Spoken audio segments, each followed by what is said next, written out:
Hi there, Massy here, founder and principal coach of worldsbiggestgym.com. And I just want to introduce, and this is going to be an ongoing series of training. I don't know whether you've come now as the first training or whether you've seen some other training in the past. But I'm going to do a series of personal development training, in particular personal development training for health, fitness and wellness professionals. And it's going to be every week. It'll be either a video or webinar like this, maybe a MP3 audio, or it might just be a document and a process that I talk about. So I want to, create this training specifically for people within the health, fitness and wellness industry, just to, broaden your knowledge, maybe to bring up some points, and certainly if there's any training things that you are interested in knowing more about, just comment on the Facebook page or in the website just to say you'd like some more training on it. Now, my background before I got into life coaching, and this is what I've been doing for the last 5 years, life coaching, but prior to that, I was working for 5 years as an international security consultant to the Olympic Games and worked in a number of different countries, a number of different organisations with that. And prior to that, I was an officer in the Australian Army. So my background is very strategic, so very much about strategic planning, very much a process engineer, so looking at the natural flow of things. I've always tried to work out why things work the way they do. So I've always tried to work out how we can improve something. So into continuous improvement. The other thing, obviously, is the coaching side of things and neuro-linguistics master practitioner. So got into, obviously, the NLP side of things, but also into hypnotherapy and a couple of therapy things there. So understanding how the mind works. I want to do some teaching and training in those specific areas. Obviously sponsored by World's Biggest Gym. So the first, this presentation I'm going to talk about is about basic human needs. So what are our basic human needs? And I'm going to draw on some great work by this guy here. I'm sure you've seen him before, Anthony Robbins or Tony Robbins, a phenomenal success coach, doing what he does for 35 or so years. He's worked individually with thousands of people. He's done seminars for millions of people. He's created products that have gone out to millions of people. And as a result of that, he's come up with what he suggests is the basic 6 human needs. So he's suggesting that all of us have got these basic needs within ourselves. And he sort of defined it down to 6. And it's a pretty good model. And as we go through it, you will understand the importance of it as it relates to yourself and also as it relates to your clients. So essentially has 6 basic human needs. There's 4 core human needs. There's a need for certainty, a need for uncertainty, a need for connection, and a need for significance. And I'll go through each of these in more specific detail. Then he says there's 2 specific human needs which relate to fulfillment, and which essentially he suggests from his experience that without these things, without the application of these or the expression of these human needs, you will have a very difficult time feeling fulfilled. And again, we'll talk about these separately. Growth and contribution, that's contribution beyond yourself. So those are the 6 basic human needs as defined by Tony Robbins. And again, like I said, I'll go into each of these. Now, with the 6 basic human needs, we all have these needs, but we have them in different priority order. So in particular, those 4 core ones, we may have those in different order, and you'll get to see what that means. So I'm going to talk about what person is typified or what traits are typical of someone who has a specific priority for one of the human needs over the others. So what you'll find is, this is for yourself as well. So ourselves and our clients have different primary needs that drives them. So it's important for us to understand what the client is being driven by, because then we can better serve them. So that's what I really want to get into here is, okay, we've followed this model. We've identified that there are essentially 6 basic human needs as defined by this model. What does that mean for us and what can we do with it? So I'm going to look at what typifies someone who has a primary need of certainty and what it's all about.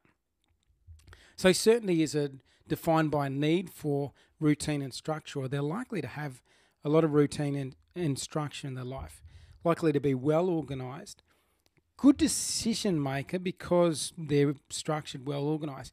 However, the caveat I put on that is when things are changing, when things are evolving, when there's a bit of uncertainty in the decision making prowess of someone with high certainty goes down.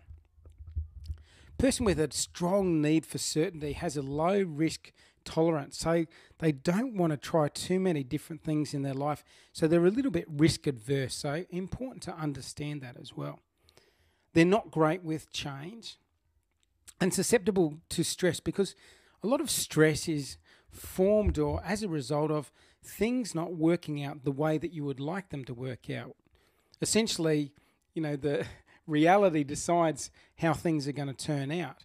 And stress is caused in a lot of instances because you're fighting against what has actually happened versus what you want to happen.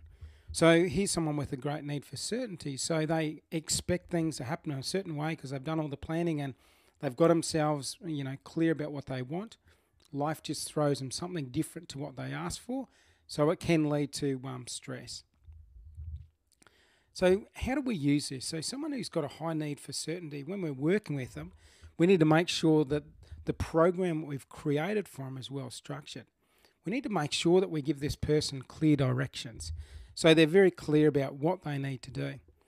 Inform them what's coming next, because they want to know, they want to have this certain of what's coming next. So I need to make sure they're well informed. And again, when you have your goals and reasons for goals, you need to link that to their need for certainty. So, this is a great goal for you. One of the reasons is it's going to give you a greater sense of the direction you're moving, the things that you're going to have in your life in the future. So it builds on that need for certainty.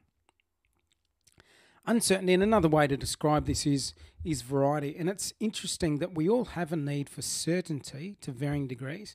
We also have a need for uncertainty. We need a bit of that spice in our life. So there's a bit of a paradox there.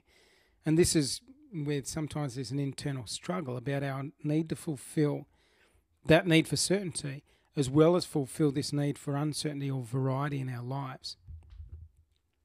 So the person who's typically, this is one of their priority needs, and they follow this priority need for uncertainty, they're great with change. So they like change. They like variety. They're less stressed by change. If something happens, they're like, hey, this is cool. It's something different to what I was expecting. So quite enjoyable for that person, as opposed to very stressful for someone who has a high need for certainty. Unlike the person for a high need for certainty, they have a higher risk tolerance. So they'll try different things out just to see how they go with them. They like surprises, so variety being the spice of life. And now, how can we use that? So if you have a client who has a high need for uncertainty, they love that variety and spice in their life, you need to make sure you mix up their program, whatever that program is. So whether it's where you do the training with them, where you meet them to do maybe coaching sessions or sessions with them, you want to throw in regular surprises for them. So you want to keep them guessing. They love having sort of things come out from left field. So it gives them some extra excitement in their life. Be okay with trying new stuff with these clients. The clients that have that need for uncertainty or have that sort of priority for uncertainty in their life, variety in their life. Be okay with trying new stuff and work in different locations. So I suggested whether it's training in different places, whether it's doing your coaching calls in different places, whether it's doing a massage in a different place, but mixing it up. Okay, connection, love and connection. The person with this is probably most defined by, have a strong need, or it's very important for them, relationships. They're very good at making friends and like making friends, like to work with people and connect with people. So like to have those people around them. So like working with other people and doing things with other people. So how do we use this? So what we want to do is, if we're working with a client who has a strong need for that love and connection, we need to make sure we establish some good quality rapport with them early on in any of the sessions that we do with them. We want to treat them like a friend in some instances rather than a client. So we want to work closely with them rather than be authoritarian with them. We want to work with them and sort of, buddy up with them and work with them in that way. Now, that may not apply in all therapy situations. Obviously, there's variance to this. I'm just saying in a very general sense, they're probably more interested in working together with you as opposed to you just directing them. And the other one is provide group opportunities for them. So they love working with people, they love connecting with other people. So providing the opportunity for them to get to meet other people while you're working with them as well. This is an interesting one. So need for significance. So we all have a need for significance. It's just how we express it. Some people express it in a very negative way, as in try to put themselves over other people, try to put people down so that they can stand out, so they can be noticed. But there's other ways that people can get significance. It may be by, changing the world. It may be by doing a huge charity project. That's how they get their significance. So it's an interesting one. And with any of these needs, it's about understanding them, not being all about fulfilling that need, but sort of having a bit of a balance between the needs. So someone who's into significance, and that's their primary need, results focused, they like to stand out or be the centre of attention. They're motivated by external praise.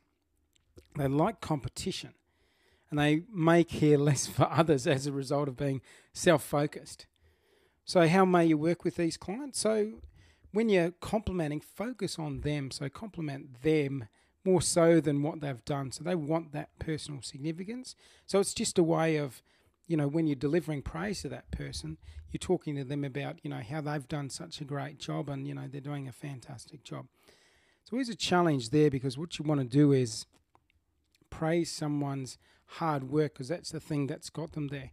And that's why there's a challenge with working with someone who has this strong need for significance, which is served by external praise. Definitely some challenges working with someone who's got a strong need for significance. So you just need to, give them the opportunity to shine, but do it, trying to think in the best way to do it. So you give them the opportunity to shine, but something that they can share with others. So sort of, let them know this is great what you've done. It also allows you to be better for other people. So sort of play down the importance of them being up on the pedestal and more about what it allows them to do. The other thing is you want to encourage them with challenges. So give them challenges because they respond well with challenges, and set up small wins for them. So they feel as though they're, achieving along the way, and they're feeling significant because they've achieved those certain things. Now, we talked about growth being required for fulfillment. So this is absolutely a need. If we don't feel like we're growing in life, and I've put the example of the plant there, if we're not growing in nature's world, if a plant's not growing, it's on its way out, it's dying. So we all have this inherent need in us to grow more. Now, whether that's expand our consciousness beyond where we are, whether that's to, increase our mental capacity, whether that's to increase our physical, so we have a need to run faster, jump higher, do things at a greater physical level. At an emotional level, we have this need to push ourselves more, to expand our emotional consciousness as well. We actually have a need for spiritual as well, and that's not necessarily about religion, but the more we feel we're growing spiritually, the more we may feel connected to others, the more we may realize that things, that we're connected to all things. I mean, that's obviously a very personal thing when we talk about spiritual, but we have this inherent need to grow in all of those areas in our life. And if we don't feel like we're growing, so if we're a person who needs all this certainty and we're stuck in, we want to have the routine in that, at some level, at a deeper level, there may be this need that's not being fulfilled, which is this need for growth. So we need to be conscious of that, and conscious whenever we're working, with ourselves, on ourselves, and also with our clients, that there's opportunities for them to grow in as many different areas as possible. The other one we said was the other need for fulfillment is contribution. So we need to feel as though we're contributing beyond ourselves. And there's many a multi-millionaire that's got to the end of their days and realised that some of their greatest joy was actually from giving to others. So this is a really valuable lesson for someone to pick up, preferably in the earliest stage of their self-development. So contribution beyond yourself actually gives you the psychological impression that you actually have enough, that you're in a good place, you're in such a good place that you can provide for others. I remember listening to some research, and I for the life of me can't remember specifically who did it. It essentially was saying that feel-good hormones were being expressed in the person who's giving to someone else. The person receiving is also having that flood of feel-good hormones, and a person actually watching that exchange has that feeling of wellness as well. So there's, that incredible knock-on effect. So contribution beyond yourself is definitely required for fulfillment in life. So when you're looking at, goals for your clients, ensuring that there's something in there where they're giving back. I think one of the, meanings in life is to become as good as we can be in our own sort of personal, unique expression. And then so we can use that to teach others as well. So I think it's important for us to contribute beyond ourselves. And also this is an intrinsic activity. So this is working on the inside. So if we're doing something, contributing to others, it's building up our self-worth, our self-esteem. Now, I just wanted to introduce a couple of relationship tips, and it's relationships that can be intimate relationships and even interpersonal relationships. It doesn't necessarily have to be intimate relationships. But what I'm sort of suggesting is if you have two people, one person has a strong need for certainty in their life, the other person has a strong need for uncertainty, lots of variety in their life. Maybe if we look at a relationship, so one partner wants the white picket fence, wants the house, wants to be settled down, wants to have 2 children, wants this, this life to be played out exactly as they see it in their mind. The other person has a strong desire, strong need for uncertainty in their life. They love variety. They love to be able to travel to different places, to have new experiences, maybe to do different jobs and mix it up. The likelihood of them having some challenges in their relationship are going to be high because they're pulling in 2 different directions. So this is the thing about the human need. So if someone has a strong human need and primary need for uncertainty, they're unlikely to be able to connect and stay connected at a close level with that person who has a strong need for certainty. So there can be challenges there. The same thing would happen too if someone has a strong need for significance. So they're all about standing out, looking great. The other person, on the other hand, has a strong need for connection, coming close and being close and connecting with others at a deeper level. Again, there's likely to be challenges in those sort of relationships. The last one is someone has a certainty or a strong need for certainty. And we say there's to have fulfillment in life, we need growth. And I talked briefly about it before. There's a bit of a pull in different directions. So there's this need for certainty. There's also this need for growth. And if someone wants all this certainty, they don't want to change. But the only way you'll grow is change. So again, there becomes this conflict. That conflict can happen at an inner level. That conflict can happen in a relationship level. One partner may outgrow the other partner, and they end up drifting apart because one person wants to stay in doing what they've always done. The other person has a strong desire for growth, so they're growing, they're raising their consciousness, and at some level, there becomes a disconnect because they're just moving in different directions. So that, again, is just a very, very simplistic, general overview of what it means with these human needs, particularly when it comes to relationships and particularly when they're in conflict with each other.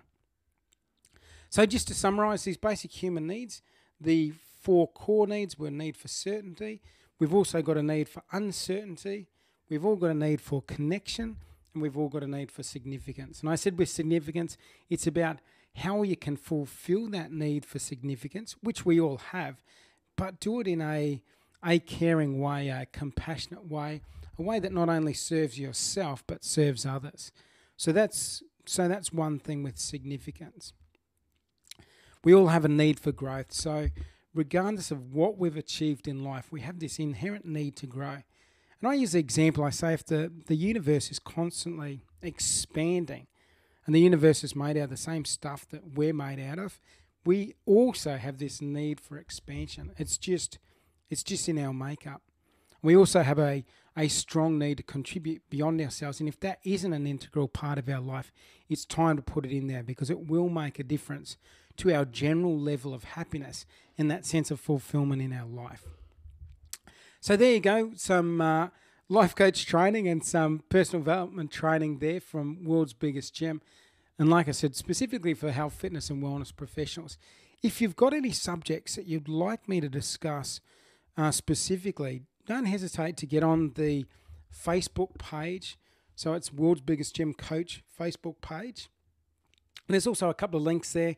There's a link to wbglifecoachtraining.com, and that will take you through to our main site where we have the Life Coach Training course. So again, if you've got any questions, don't hesitate to ask. Look forward to helping you out, and I look forward to bringing some more personal development training, specifically for health, fitness and wellness professionals in the coming week. Have a fantastic day and take care.